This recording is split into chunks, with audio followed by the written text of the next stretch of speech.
The Punisher, Episode 6, The Judas Goat. So this is a pretty cool episode. By the end, we do get the revelation that Russo is just a straight-up villain. So, I knew he was going to be a bad guy at some point. I was curious if it was Frank's fault or if it was his fault. And it does turn out that it was legitimately just him. So, he's a part of everything that was going on, or at least he became a part of it, later on. Maybe that's why he left, because he'd already kind of had that set up beforehand, so he left a little bit earlier. And my instant assumption, finding out that he's, with the agent at the end of the episode, is that the agent probably bankrolled him, and that's why he has Anvil right now. So I feel like that's probably a part of it, so we kind of have to just wait and see exactly, what the deal is there. But, throughout the episode, Frank has to basically deal with whether or not he can actually trust Russo, because it's like, I had two families. It was my actual family, my wife and my kids, and then, of course, me being a Marine, they were my family. And, there's some times where I'd rather have been, in the crap, with my brothers than actually dealing with my kids. So, he's going through pretty much the entire episode, like, I think I can trust him, he is my friend. I don't want to tell him because it's more, it's far more to protect him than it is to protect myself. And, of course, you have Dinah, talking to Russo, and it's like, alright, well, I know that Frank Castle is alive. I wanted to see if you knew he was alive, but you didn't, and I was going to ask you for your help. But since you don't actually know where he is, we kind of need to figure out what's going on, because I know that he's involved in something. But fortunately for her, she doesn't give all the information, because Russo would have been like, oh, now I got to kill both of you, because, he knows that she's looking into that specific case. So, Russo goes, he talks to his buddy, and naturally he's like, he lies for Frank and keeps that secret there.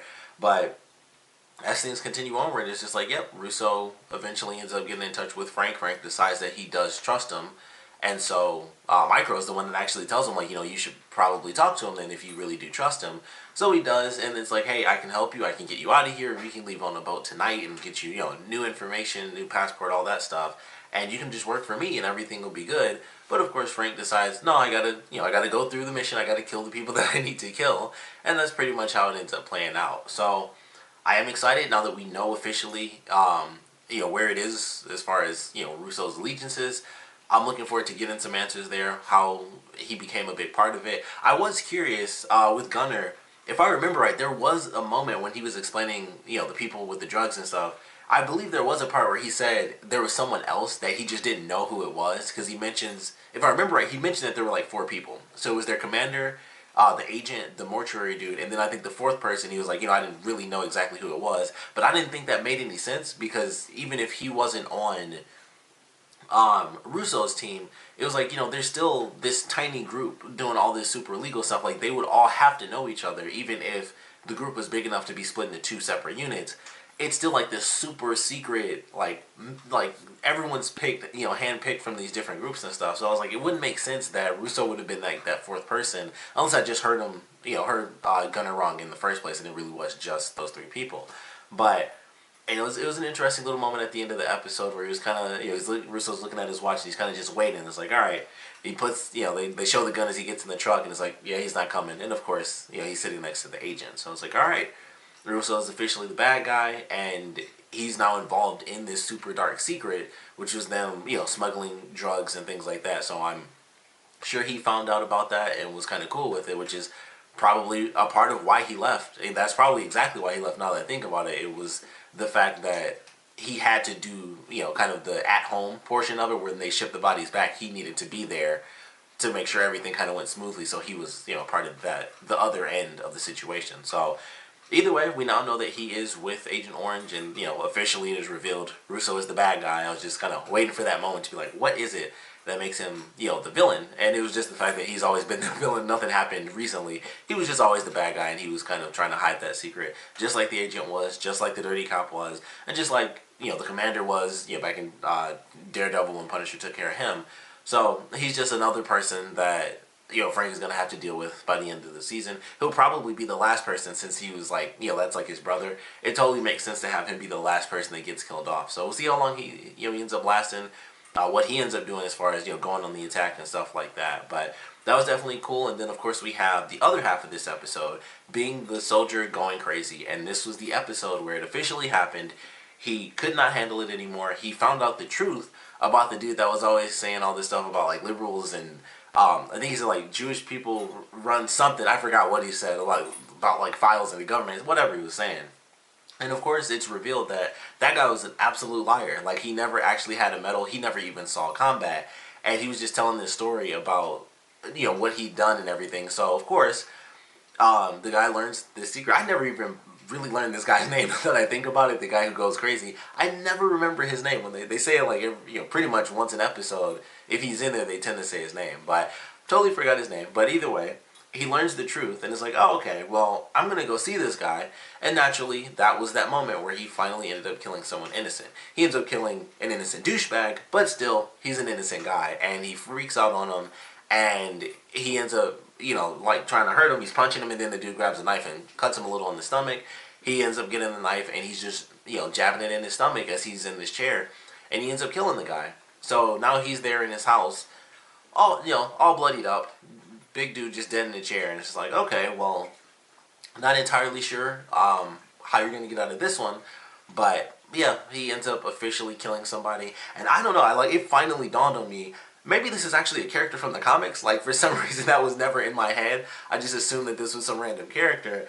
And then when he finally killed the guy, I was like, oh, maybe he's someone from the comics. And I just, because I'm not like that familiar with Punisher outside of he kills people, and he is typically involved with, like, you know, dealing with, he's kind of the dude who goes around and he deals with everyone. So, you know, he's got some people that are kind of like his villains, but typically it's like, okay, he'll, you know, like a big thing is him dealing with the Kingpin. Kingpin's kind of just that grand villain who deals with like Daredevil, and he also deals with Spider-Man, and he also deals with Punisher, as well as a ton of other people, because Kingpin is just intense like that. But as far as like Punisher specific characters, I don't really know too many of them where it's like, oh, this is a specific enemy of the Punisher. So maybe that's who this guy's going to end up being, and, you know, they're just kind of, you know, building up this character. And maybe he won't even fight Frank. That won't be until, like, you know, next season or something. But I'm like, now that I think about it, the insane amount of relevance he has to be a character from like some Punisher story that I'm not familiar with. So I was like, oh, that probably should have dawned on me, just the fact that he even had a storyline as this random character who is totally detached from the main story. Like, Frank has not even seen this dude outside of the time he was, you know, hanging out outside of the meeting in like the very first episode. So it's just interesting. Like, it finally dawned on me, like, oh yeah, he's probably somewhere, you know, in the comics. But I am excited to see where things go for his character. You know, he finally hit that point where he killed somebody, which I knew was going to happen. It just, you know, everything kind of came together. This dude who betrayed him lets him get arrested and everything. Just totally walks away too. The cop was a bit of a douchebag as well. It's like, did you reach for my gun? And he's not letting them just stand out there and, you know, hand out flyers and stuff. So everyone in that situation was crappy in one way or another. And of course, you know, him learning the truth, he ends up, like I said, going to the house. He snaps on the dude, kills him, and now we see where that ends up leading him. So excited for the next episode, but this was definitely a good one. I'm definitely looking forward to getting more out of Russo's storyline now that it's just like, yep, he's totally a bad guy. He's been working with the agent the whole time. I cannot wait to get some more answers on that and see them actually interacting and talking about what they need to do next. And of course, at some point, Russo's going to figure out that Medina is actually going, you know, further into that actual case, because he has no idea what she's looking into just yet. He just knows it involves Frank. And I don't think it's that insane to be like, oh, okay, well, this happened, and they, you know, they're looking into Frank. Maybe it has something to do with this. So I feel like that could easily come up, or, you know, they could easily make that connection. Like, oh, well, she's looking into Frank. It could easily be, you know, he was the Punisher. So there's a million things that she could be looking into him for, but I don't think it's that insane of a stretch to be like, oh, okay, well, you know, of course we had the agent where he was listening into them. It was like, okay, well, he knows that they were looking into some of the Kandar stuff. Clearly, that was the first time we saw that he was listening, but he'd been listening the entire time. So he already knows what she's looking into, but, you know, it just, you know, I'm curious how that's going to play out. Like, do they care that much? Or is it just like, well, you know, once we kill Frank, that is the last lead, because that's why they killed the guy in the first place, because it was like, oh, well, she's looking into this dude, and now, you know, to get rid of him, because now it's a threat, which you think, you know, like I mentioned in that episode, it just seems so weird to me that that's when he waited to do it, when someone had a lead. It was like, this dude, you know, these are, you know, there's tons of loose ends, considering everything they did. It was just weird to me that they wouldn't have killed him off anyway, but it was like right when she was like, oh, you know, this name, it has now come up, and it's like, oh crap, let's kill this guy now. It's just like, why wouldn't you have done that anyway? Like, he's the main villain. I guess it was just like, I don't know, just no real point to him until it was like that last minute, like, oh crap, new skeleton in the closet and secrets being revealed. But it just seemed weird. It was like, why wait? Like, as evil as they are, I, don't know, I guess in some odd regard, it was like, no, they're still, I don't know, like this weird level of respect where it's like, well, I don't need to kill him, so I won't. And then it's like, oh, now he has answers. I get, nope, time to kill him. So I guess that's what it was. But I am curious how that's going to play out now because, like I said, Russo may not know all the secrets, but the agent totally does. So, they might just talk about that in the next episode. Like, oh, well, this is what she's going into. Maybe he doesn't even trust Russo enough. He might not even tell him that part either. So, not really sure. But either way, this is the episode I kind of been waiting for to get, finally that villain mode with Russo and then him, them getting closer and closer to him basically, fighting against Frank. But fun episode, of course. Would love to know what you guys thought about it. So please comment below. Let me know your favorite parts about it, least favorite parts about it. And, of course, with Russo being revealed as the villain and, of course, him actually working with the agent, I would love to know where you guys think things are headed with just how all that stuff is supposed to play out. Because, like I said, the agent knows what Medina has been looking into. So if he does tell Russo, that's going to change that dynamic. And clearly he doesn't want her dead because I guess that he would have just done that already. So, like I said, I guess they don't really care what she knows because they know that Frank is the one with the actual answers, or like he's the legitimate threat.